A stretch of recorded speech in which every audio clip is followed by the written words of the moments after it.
Samarlakota municipal council సమావేశం శనివారం chairperson Gangireddy అరుణ అధ్యక్షతన కౌన్సిల్ ఛాంబర్లో నిర్వహించారు.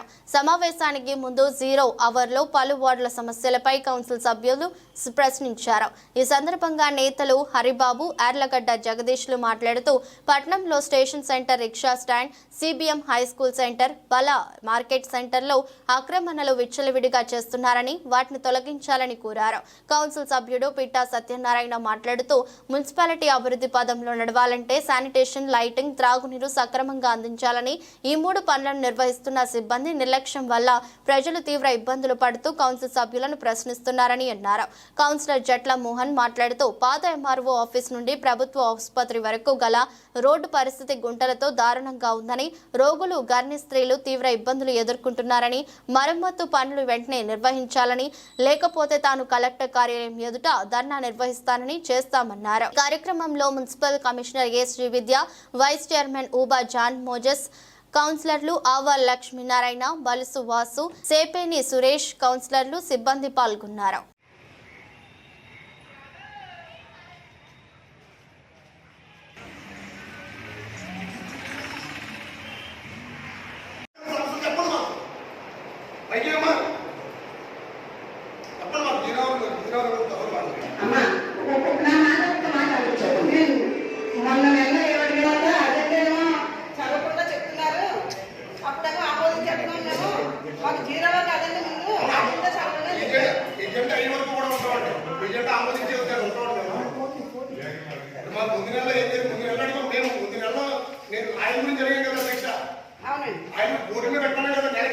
చైర్మన్ మీరే పట్టించుకోవడం, మేము ఇంకేం పట్టించుకోవడం.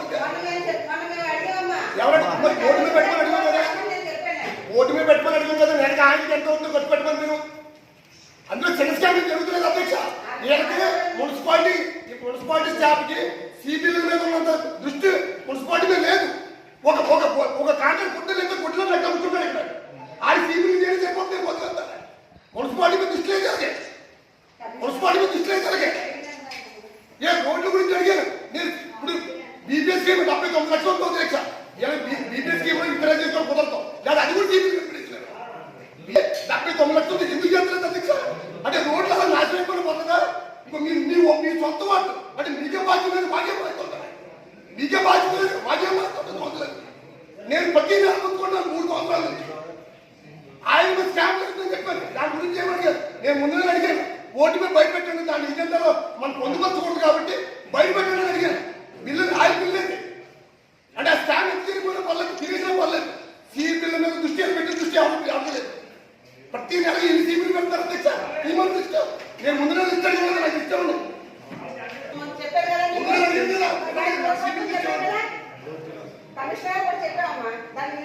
అంటే ఈ నెల ప్రతి నెల మనం ఇచ్చాము, ఈ నెల అడిగిపోతారు ఏమంటే ఉందని. ఈ నెల ఉద్దేశం ఎంతసేపు కూడా సిబిల్ మీద దృష్టి అందుకే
చెప్పడం మీరు నోటీస్ ఇవ్వలేదు, మీరు కూడా మీరు అర్థం చేసి పెట్టవచ్చు.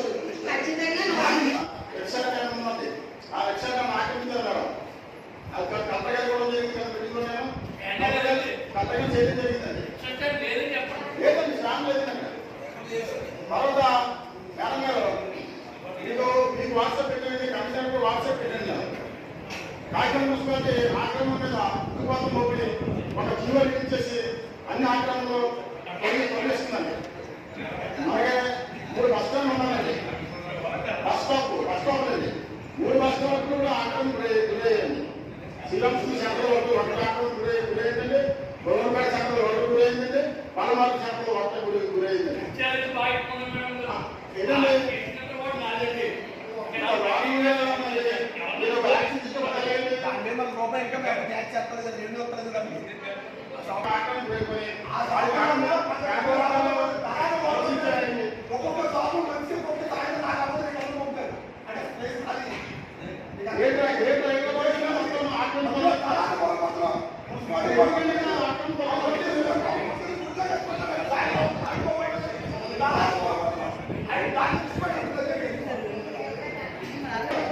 ఎంతో వ్యవస్థలో ఎస్సీ హాస్టల్లో బీసీ హాస్టల్లో మొదలుపెట్టి ఉన్నాయండి. అది ఆక్రమణ గురైపోయింది. ఆ పిల్లలు అడ్డాలండి అక్కడ ఏ తగ్గిపోయండి, వెళ్తూ తగ్గిపోయండి. ఆ మున్సిపాలిటీ సంబంధించిందండి. వాళ్ళు విడిపోయి ఖచ్చితంగా హాస్టల్స్ అనేది మేము చెక్ చేస్తాము. ఆ సోషల్ వెల్ఫేర్ డిపార్ట్మెంట్ వాళ్ళతో కూడా మాట్లాడి మా టౌన్ ప్లానింగ్ అందరూ ఖచ్చితంగా పిలుస్తాము. మనకి ఇది ఎక్స్పీరియన్స్ కాకినాడలో చెప్పినట్టు లేఅవుట్ అనాథరైజ్ మొత్తం స్టేట్ అంతా జరుగుతుందని మన దగ్గర కూడా 5 లేఅవుట్స్ అనాథరైజ్ గా ఉన్నాయి. వాటికి కూడా మనం ఫర్దర్ గా సర్వీస్ కాపీస్ కూడా రాస్తాము అండ్ స్ట్రాంగ్ గా తీసుకుంటాము. ఖచ్చితంగా అనేది మున్సిపాలిటీకి వర్కర్స్ అవసరం ఉంది. రిటర్న్ అవుతున్నారు, వాళ్ళని పిలిచేయట్లేదు. ప్రతిసారి కూడా మేము అడుగుతున్నాం, సరిగ్గా వెళ్ళిపోతారు. కానీ మీరు పైకి మా మున్సిపాలిటీలో వర్కర్స్ వేరేది కానీ మీరు ట్రై చేయడం కానీ అర్జీ పెట్టడం కానీ ఏమైనా జరుగుతుందా? సామర్లకోట మున్సిపాలిటీలో అది ప్రభుత్వ వైఫల్యం అని, అధికార వైఫల్యం అని ఎవరైనా ఈ సమస్య మాకు పరిష్కారంగా రావడం లేదు. పారిశుద్ధ్య కార్మికులు తీసుకెళ్లి ఇంజనీరింగ్ సెక్షన్ ఉంటారు. ఇప్పుడు గౌరవ ఏ గారు ఇన్ఛార్జ్ తెలియజేశారు. వాళ్ళు రానట్టుగా మేము ఏం చేయము.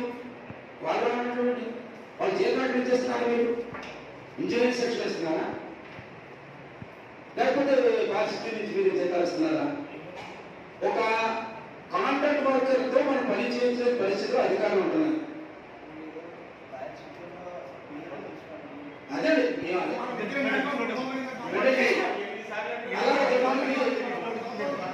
ప్రతి చోట కూడా ప్రతిసారి కూడా లిస్ట్ ఎప్పటి నుంచి అడుగుతున్నారు, ఎవరు పట్టించుకోరు. ఎక్కడ ఎంతమంది పని చేస్తున్నారు, ఏ సెక్షన్ ఎంత ఉన్నారు, ఎన్ని వెహికల్స్ ఉన్నాయి, ఎన్ని ఆటోలు ఉన్నాయి, ఎన్ని పని చేస్తున్నాయి, ఎన్ని పని చేయట్లేదని ఇవ్వడం కూడా మేము చాలాసార్లు అనుకోవడం జరిగింది. అడగడం తప్ప దాని పరిష్కారం కనబడలేదు. కాబట్టి ప్రతి వాటిలోనూ పారిశుద్ధ్య కార్మికుల సమస్య ప్రతి వాటిలో కూడా ఉంది. గౌరవ సభ్యులు చెప్పినట్లు వాళ్ళు ఏదైనా వారు డబ్బులు ఉన్నాయి కానీ చేయించుకుంటున్నారు, అది వేరే సంగతి.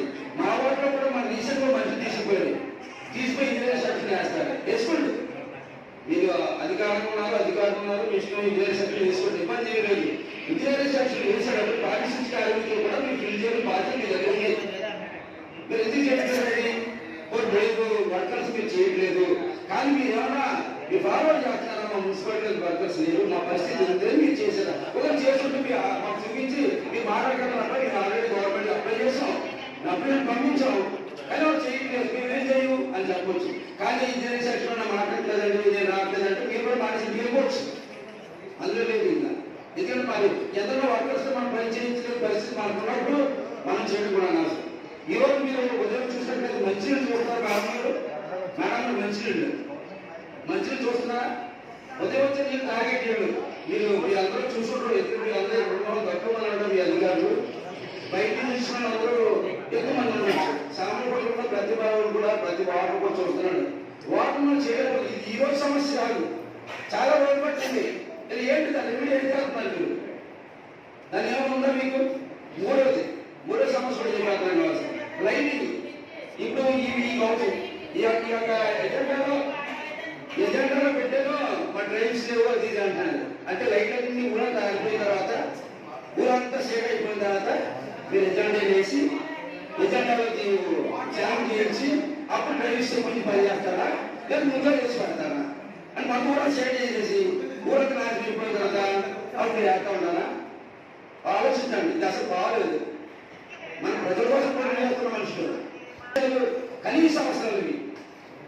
ప్రతి మనిషికి కావాలి కనీస అవసరాలు కూడా తీర్చలేకపోతే ఇంకెందుకంటే మనం పరిపాలన విధానం అధికారులు ప్రతి ప్రభుత్వం లేదు వృధా. దయించి మా సమస్య కూడా సమయం మీరు వచ్చారు, మీ దృష్టిలో కూడా పెడుతున్నాం. మేము ఒకటే కోరుకుంటున్నాం, ప్రతిసారి కూడా ఒక సమస్య చెప్పినప్పుడు ఆ సమస్యను మీరు నోట్ చేసుకుని వచ్చే కౌన్సిలిటీకి మీరు ఫాలో చేశాము, ఇది అవ్వలేదు అని ఒక్క 3.5 సంవత్సరాలు కూడా మేము అడుగుతూనే ఉన్నాం కానీ ఎవరు కూడా చెప్పలేదు. ఇప్పుడు అడిగిన సమస్య మీరు అమలు రాసుకుంటున్నారే, దాన్ని మాకు జవాబు ఎలా ఇవ్వాలి? మీరు అంటే అయిపోయింది, మేము చెప్తున్నా ఒక ఇచ్చేసి నేను బిస్కెట్ ఇచ్చి పంపించేస్తాను, మీరు కూడా అదే పని చేస్తారు, ఎందుకంటే మీ పని మీరు చేసుకుంటున్నారు. ఇది అడిగిన దాంట్లో పరిష్కారం కనబడలేదు.